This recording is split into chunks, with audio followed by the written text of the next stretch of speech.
कल पार्टी के युवा शाखा युवा जनता दल यू का प्रदेश स्तरीय सम्मेलन है और फिर आप सबको मालूम है 22 तारीख को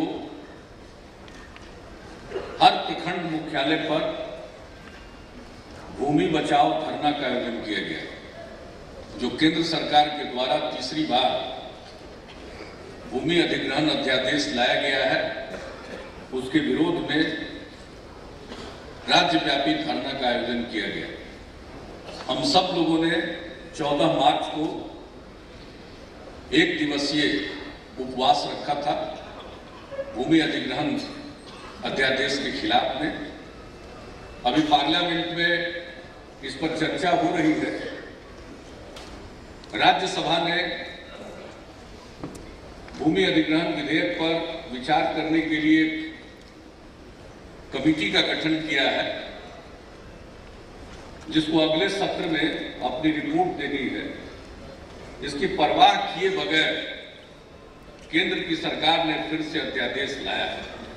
यानी केंद्र सरकार आमदा है कि हर हालत में हम अपनी मर्जी से किसानों की बगैर सहमति के हम उनकी जमीन लेंगे। सारे देश में इसका विरोध हो रहा।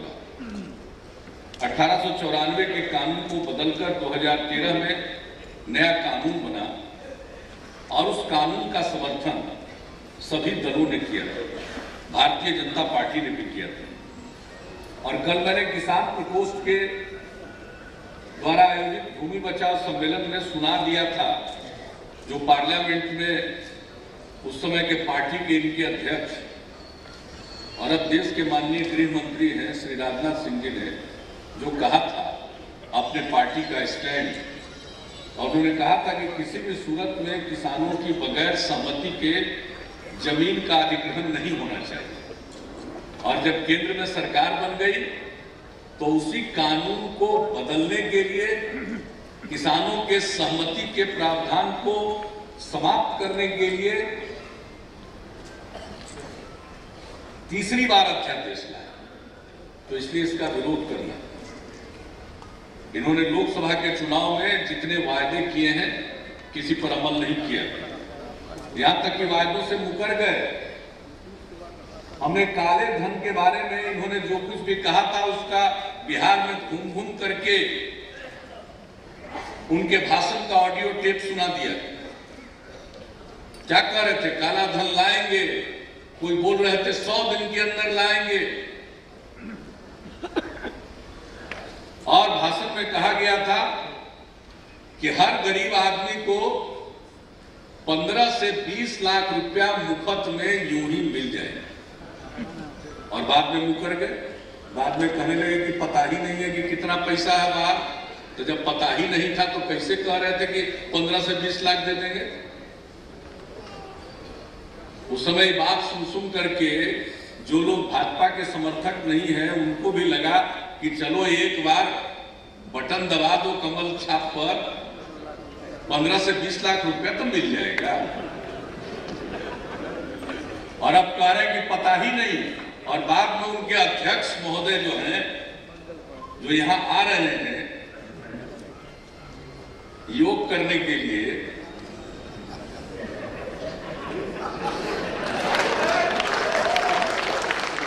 तो वो कह रहे हैं कि जुमला था। मेरे भारतीय जनता पार्टी का नाम बदल के भारतीय जुमला पार्टी कर देंगे।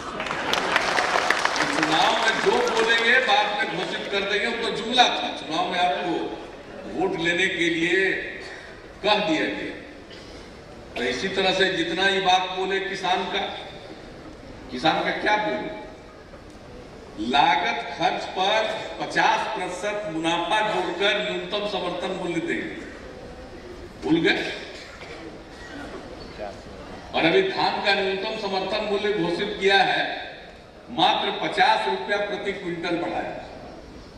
कहां गया लागत खर्च पर 50% मुनाफा? मैं भारतीय जनता पार्टी के नेताओं से पूछना चाहता हूं, चुनाव के वक्त जो आपने वायदा किया, आपने घोषणा पत्र में लिखा, कहां गया? कैसे मुकर गए? तो बिहार में भी जितने लोग ये भाषण दे रहे हैं समझ लीजिए कि ये मुकरेंगे। यहाँ पर बैठे हुए ललन जी पथ निर्माण, वो भी पार्टी के, भारतीय जनता पार्टी के राष्ट्रीय अध्यक्ष रहे हुए, आजकल रोड के मंत्री हो गए, तो कह रहे 50,000 करोड़ रुपया बिहार को दे रहे। तो हमने पूछा भाई कितना आया, तो ये तो कह रहे हैं कि 1 नया पैसा अभी तक नहीं आया। कुछ भी बोलेंगे। हमने सड़क गिन गिन करके पूछा है कि बनेगा कब, सड़कों का नाम लेकर हमने बताया, लेकिन ये बोलते चले जाएंगे, कुछ भी बोलेंगे।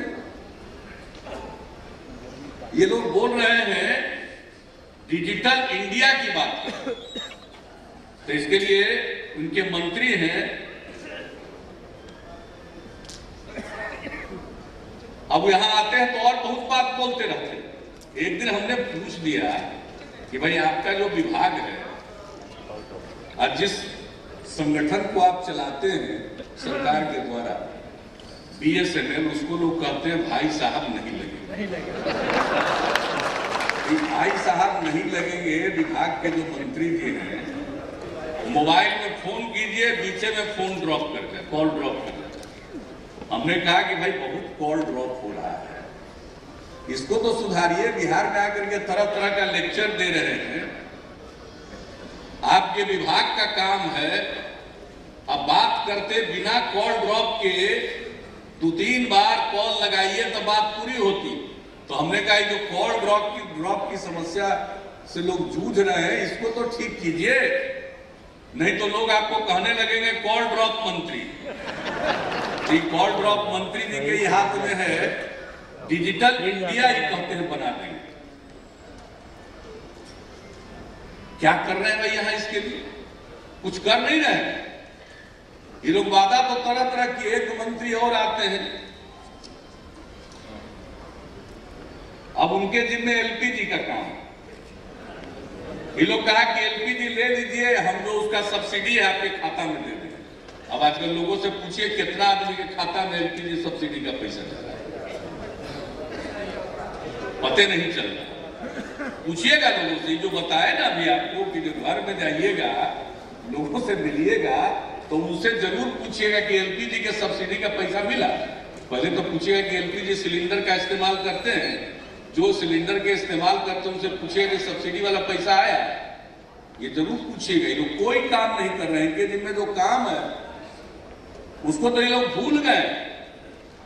बेचैन है, जो पाता है वही आकर के यहाँ रोज रोज खाली भाषण दे रहे हैं। न जाने क्या क्या बोलेंगे चुनाव के टाइम में। लोकसभा के चुनाव में तो बोले बिहार को विशेष राज्य का दर्जा देंगे, विशेष सहायता देंगे और विशेष ध्यान देंगे। अब तक तो कुछ दिखाई नहीं पड़ रहा। कितनी बार जाके हम मिल लिए, सारे पार्टी के लोगों की बैठक बुलाई हमने, भाजपा उसमें नहीं आई, बाकी 4 पार्टी के लोग आए। सब लोगों की राय से मेमोरेंडम बना, उसको हमने जाकर प्रधानमंत्री जी को दिया, वित्त मंत्री जी से मिलकर उसका कॉपी दिया। ये 14वां वित्त आयोग के कारण जो बिहार को नुकसान हुआ है, उसकी भरपाई की हम मांग कर रहे थे। बिहार का पुनर्गठन हुआ, झारखंड बना, और झारखंड बनने के बाद जो पुनर्गठन विधेयक में प्रावधान है बिहार के लिए सहायता का, उसका जो पैसा स्वीकृत है वो मिलता था BRGF के मद से, बैकवर्ड रीजन ग्रांट फंड।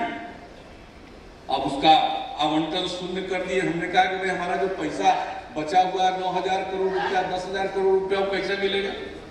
ये सब क्या करता है? ये लोग रोज बोलते रहते हैं केंद्र का।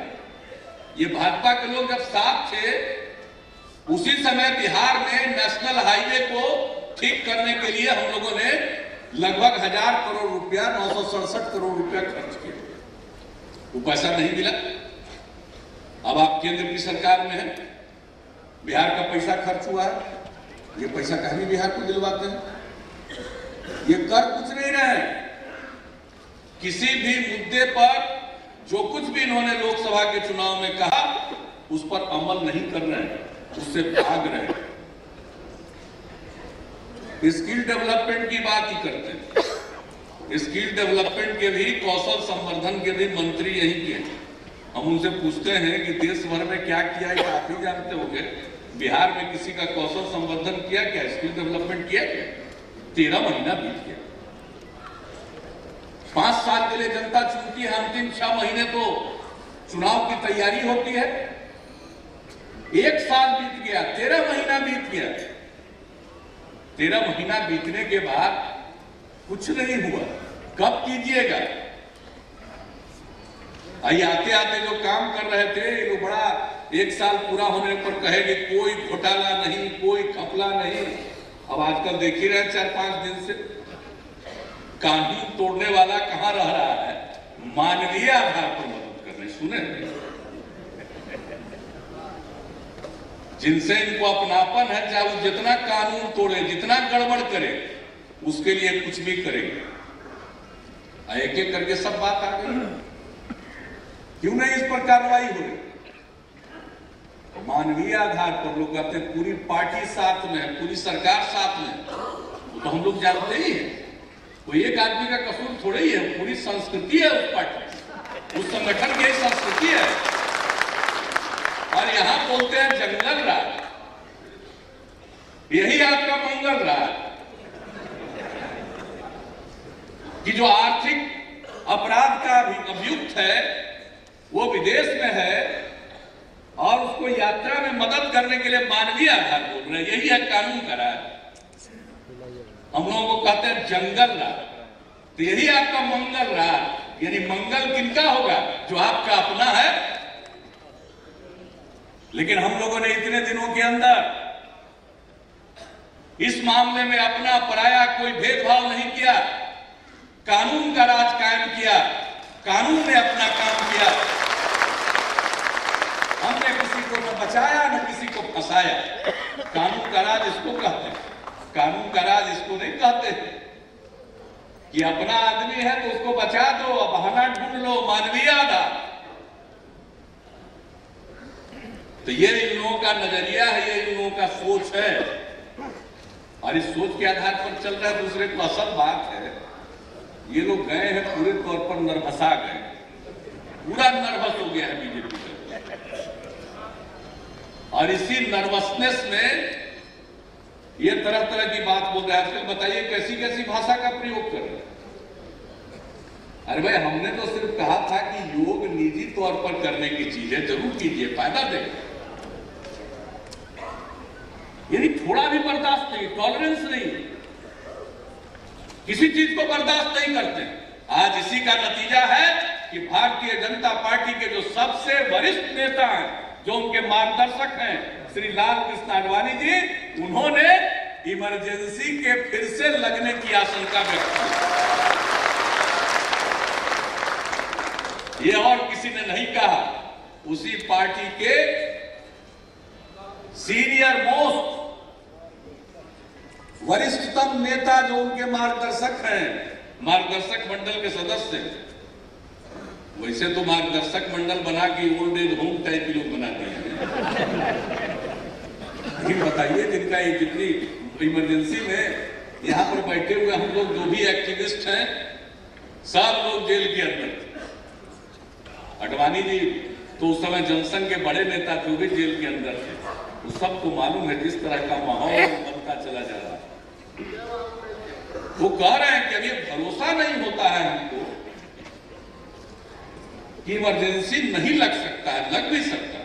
आडवाणी जी को भी जेल भेज देगा, कुछ भी कर देगा। इसलिए इन लोगों के गेम प्लान को अच्छी तरह समझना चाहिए।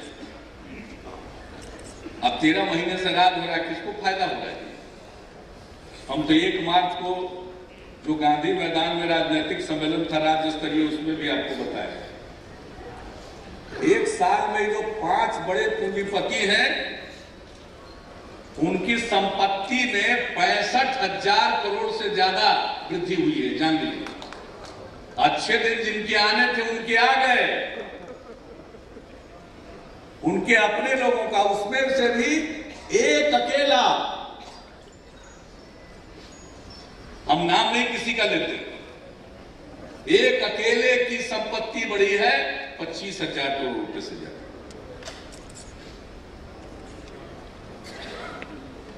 ये किस प्रकार की नीति? अब छात्रों को पढ़ना है तो एजुकेशन लोन में कटौती हो रही, किसानों की हालत तो रोज बद से बदतर की ही जा रही, लेकिन जो बड़े लोग हैं उनके ऋण में किसी प्रकार की कटौती नहीं, उसकी वृद्धि होती जा रही है।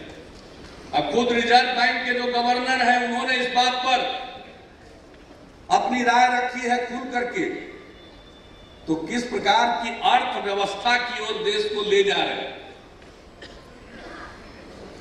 कल आए हुए थे पी साईनाथ जी, यहां एन सिन्हा इंस्टीट्यूट है पटना का, बहुत ही प्रतिष्ठित संस्थान,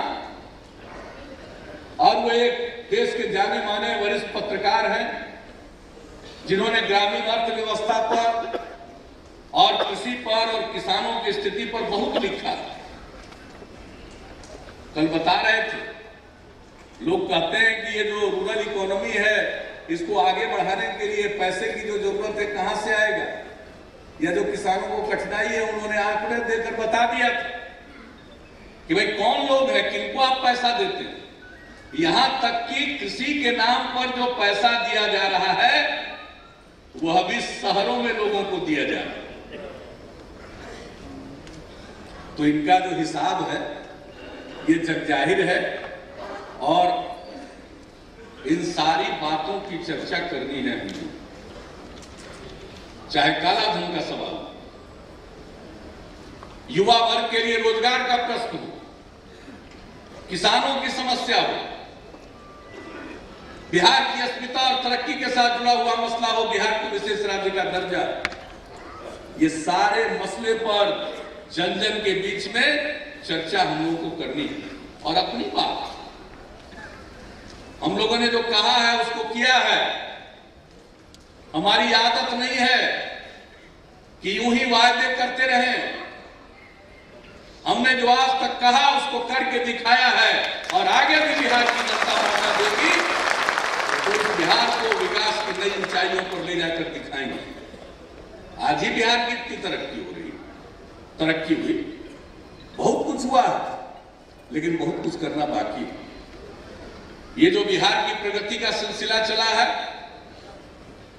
यह अगर सिलसिला जारी रखना तो फिर बीच में ऐसे लोगों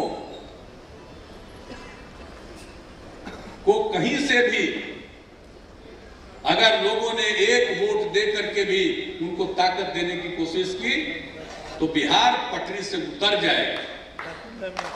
बगल में देख ना रहे झारखंड में, झारखंड का हाल जरा पता कर लीजिएगा, बहुत लोग होंगे जिनसे संबंधित झारखंड में लोग, बिहार झारखंड तो एक ही था। कल मेरे पास रात में मुलाकात हुई, झारखंड के पूर्व मुख्यमंत्री श्री बाबूलाल मरांडी जी आए हुए थे, उनसे चर्चा हो रही थी। हमने पूछ किया कि क्या हाल है झारखंड, तो पता ये चला कि अब झारखंड में कोई काम थोड़ी होता है, रांची में कोई फैसला थोड़ी होता है, फैसला तो एक ही जगह दिल्ली से होता है, वहां से फरमान आता है, वहां से फरमान आता है। तो किस प्रकार की हुकूमत चलाते हैं, किस प्रकार का शासन चलाते हैं, कौन सा तौर तरीका है,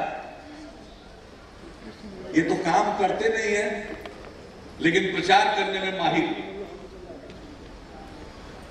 तो इनका मुकाबला करना है तो हम सब लोगों को फिर व्यवस्थित ढंग से चलना पड़ेगा। उनके पास तो अकूत संसाधन है, हम संसाधन का मुकाबला नहीं कर सकते, लेकिन हमारे जो साथी हैं, आप हैं, उनकी जो इच्छा शक्ति है, उनकी जो संकल्प शक्ति है, वो हमारी सबसे बड़ी पूंजी है।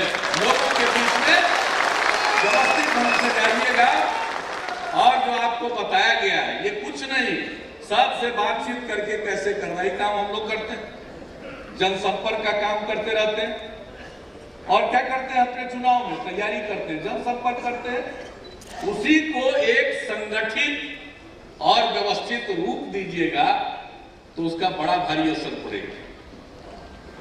अपनी जो ऊर्जा है, अपनी जो शक्ति है, उसको अगर व्यवस्थित ढंग से आप लगाइएगा तो उसका परिणाम बेहतर आएगा। ये तो परेशान है भाजपा के लोग, इतने परेशान हैं कि हमने सरकार के स्तर पर एक कार्यक्रम की शुरुआत करने के बारे में सोचा। वो कार्यक्रम क्या है कि लोगों के साथ संवाद स्थापित करेंगे। जन संवाद के जरिए हम लोगों से पूछेंगे, सरकार पूछेगी, सरकार के लोग पूछेंगे कि भाई 9-10 साल में तो जो हुआ आगे क्या होना चाहिए। 9-10 साल में सड़क बने, पुल बने, स्कूल बने, अस्पताल बने, बहुत सारे काम हुए, ये सबको मालूम। बिजली के मामले में काम आगे बढ़ रहा है, जो हुआ वो अपनी जगह पर। ये सब काम हम लोगों ने किया, अपनी तरफ से सोचकर किया। हम सरकार में रहते हुए सरकारी तौर पर हमने 3 यात्रा की। 2009 में विकास यात्रा, 2010 में विश्वास यात्रा और 11, 12, 13 में हमने सेवा यात्रा की। लोगों की जो राय मिलती है लोगों से मिलने से, उन सबको हमेशा ध्यान में रखते थे और उसके आधार पर कार्यक्रम भी बनाते थे। जरूरत पड़ने पर नए कानून बने। आप जानते हैं बिहार पहला राज्य बना जिसने लोक सेवाओं का अधिकार कानून बनाया।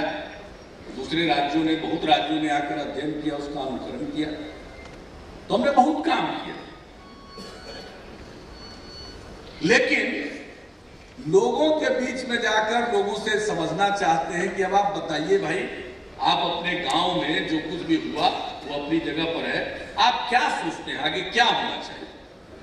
और इस तरह से लोगों के बीच जाकर समाज के विभिन्न तबकों के साथ संवाद स्थापित करके उनकी राय लेकर बिहार कैसा बने इसका एक दृष्टि पत्र तैयार करेंगे। यानी नीति निर्माण में कैसी नीति बननी चाहिए, क्या योजना बननी चाहिए, ये लोगों की राय ले रहे हैं। ये हम लोग अपना प्रचार नहीं कर रहे, अपना जनसंपर्क का प्रचार का काम हम सरकार के माध्यम से नहीं करते। हमको कोई मतलब नहीं है। ये क्या उंगली उठाएंगे, एक एक कार्यक्रम पर अभी 1 साल पूरा हुआ है। जिस ढंग से अंधाधुंध इन लोगों ने प्रचार किया है वो क्या अपने खर्चे पर कर रहे थे, तनख्वाह के खर्चे पर कर रहे थे, पार्टी के खर्चे पर कर रहे थे कि सरकार के खर्चे पर कर रहे थे। उस तरह का काम हम लोग नहीं करते हैं। अभी योग के नाम पर कितना प्रचार चल रहा है, पता नहीं से कितने नए लोग योग करेंगे, लेकिन योग के प्रचार का प्रचार खूब हो रहा है। योग का कितना प्रचार होगा हम नहीं जानते। पूरी कोशिश है योग को विवादास्पद बना दो और समाज में इसी पर बखेड़ा खड़ा करो। मैं तो समाज के सभी तबकों का अभिनंदन करता हूं कि इनकी योजना योग का प्रचार नहीं था, बल्कि योग के प्रचार के नाम पर समाज में कुछ न कुछ विवाद पैदा कर। उसमें ये कामयाब होते नजर नहीं आ रहे हैं, लेकिन कितना अंधाधुंध पैसा लग रहा है, कितना पैसा लग रहा है। हमने कोई सरकार के काम के प्रचार के लिए ये कार्यक्रम बढ़ चला बिहार नहीं शुरू किया।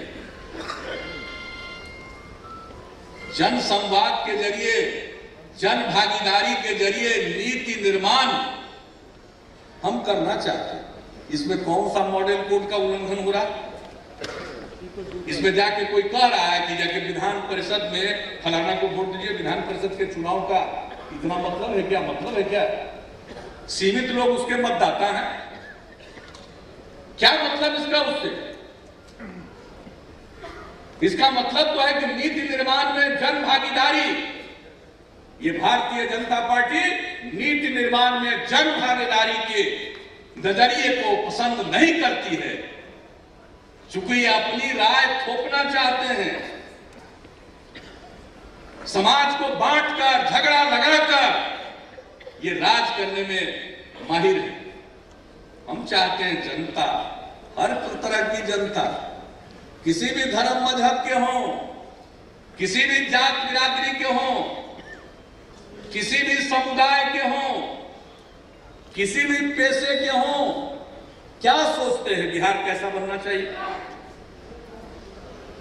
बिहार की चर्चा बाहर हो रही है। लोगों को खुशी होती है ये जानकर कि बिहार आगे बढ़ रहा है, तो बिहार आगे बढ़ रहा और तेजी से आगे बढ़े। लोगों की क्या राय है, लोगों की सोच क्या है, लोगों का विचार क्या है, उसको जानकर समझकर उसके आधार पर हम नीति का निर्माण करना चाहते हैं। उसके आधार पर पॉलिसी, प्रोग्राम, नीति और कार्यक्रम बनाना चाहते हैं। इसमें कौन सा, किस कोड का उल्लंघन होता है। लेकिन दिल्ली में बैठे हुए हैं, जब अडवाणी जी ने खुद कह दिया इमरजेंसी की आशंका है, तो ये जो चाहे करवा दे।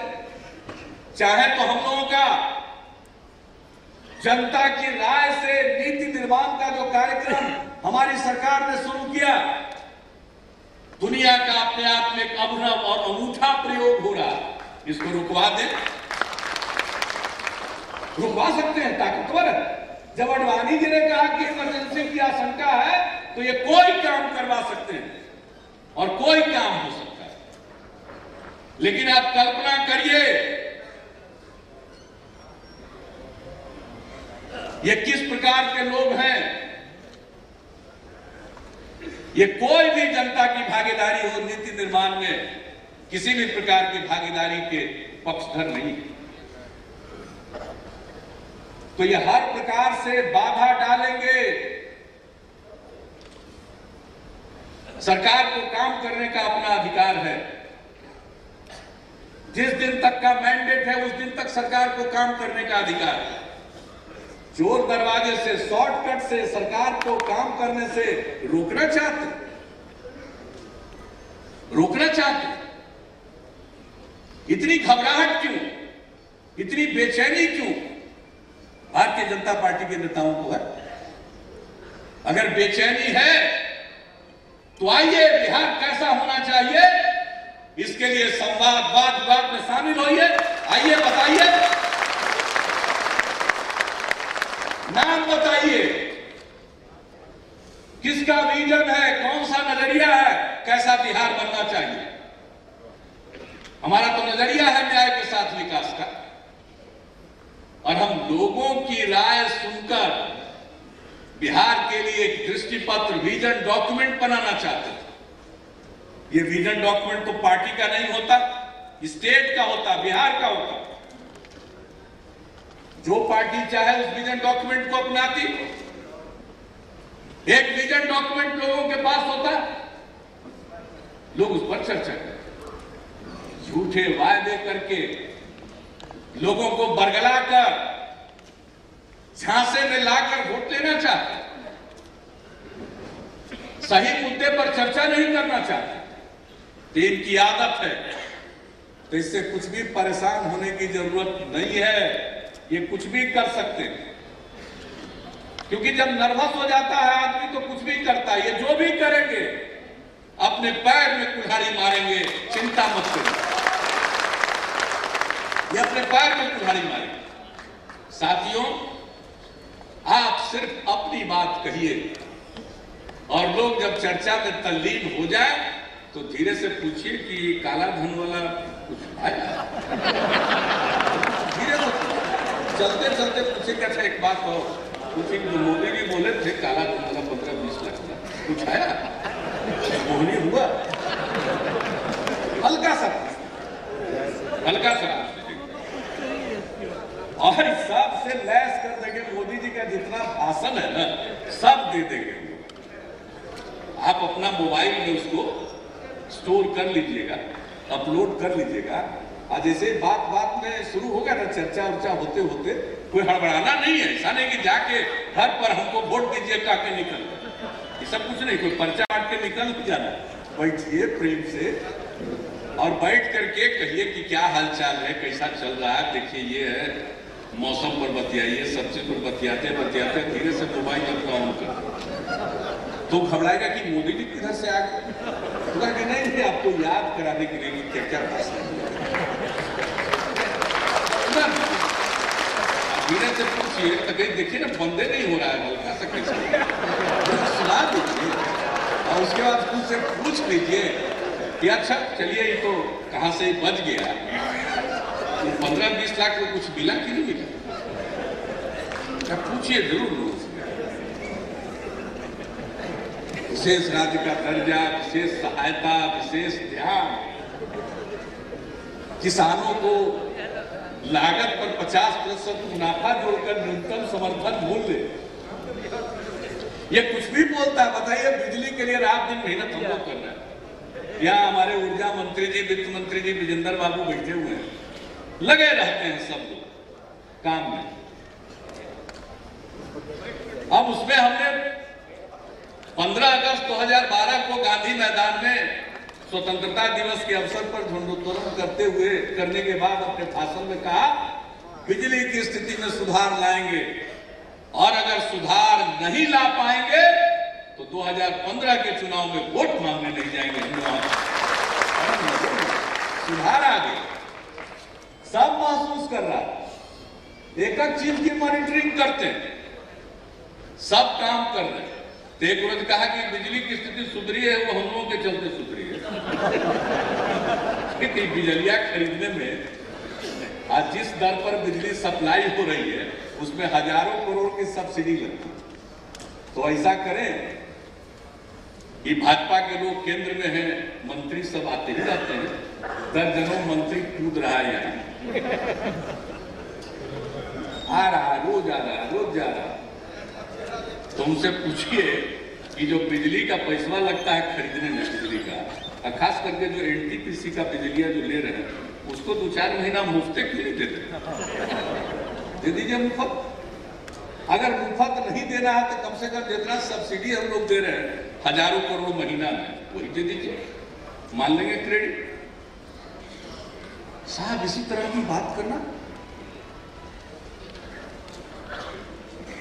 तो ये झूठा प्रचार करके, दुष्प्रचार करके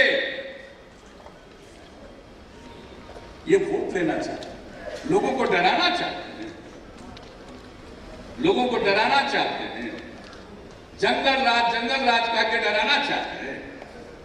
अरे अब बिहार के लोगों के मन से डर निकल गया है, आप लाख डराइए, लौट करके उनके मन में डर नहीं आएगा। कानून का राज है, कानून का राज रहेगा। कानून के राज के साथ किसी प्रकार का समझौता नहीं।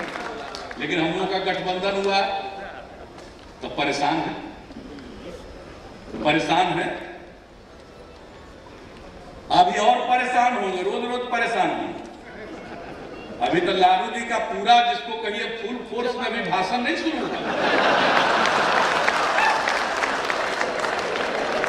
अभी तो हल्का फुल्का वो वाल्मीकि के तौर पर दे रहे। इस चुनाव में हम अपना यही सब काम करेंगे, अब बाकी काम लालू जी संभालेंगे।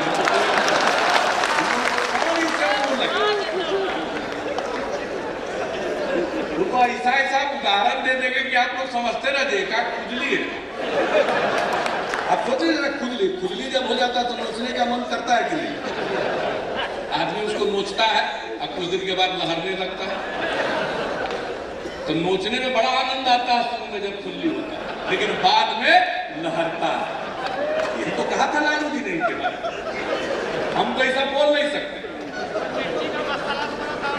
हमको ये सब बोलने का अकल नहीं है। लेकिन हर चीज का जवाब हर ढंग से हम लोग देंगे। आपने कोई काम नहीं किया है और बाकी तो कितना पानी में है हम लोग भी जानते हैं, जानते हैं। हम लोग व्यक्तिगत आक्षेप नहीं करेंगे, मैं इतना कहता हूं। हम व्यक्तिगत आक्षेप करने में यकीन नहीं करते। हमारा विवाद नीतियों को लेकर, हमारा विवाद सिद्धांत को लेकर है। हम किसी व्यक्ति के विरोध में नहीं, हम अपने सिद्धांत के रास्ते पर चल रहे हैं। और सबसे बड़ी बात है कि लोकसभा के चुनाव में जब घूम रहे थे तो लोग कह रहा था कि अभी दिल्ली का चुनाव, बिहार वाला में देंगे। तो खाली लोग घर घर जाएंगे थे, बिहार वाला भी थे।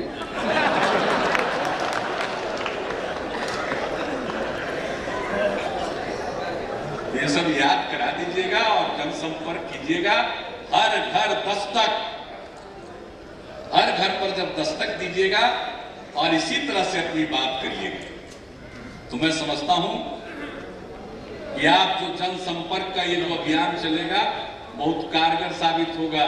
इसका कोई काट नहीं है। चाहे वो जितना साधन का प्रयोग करके जितना साधन झोंक दें, लेकिन जनता के बीच जो आपके जाने का आपका जो संकल्प है उसके सामने ये टिक नहीं सकते। और आपके इस अवसर पर मैं यही कहूंगा कि मन को बुलंद करिए। तो पूरा मन बुलंद है ना? चलिए बहुत बहुत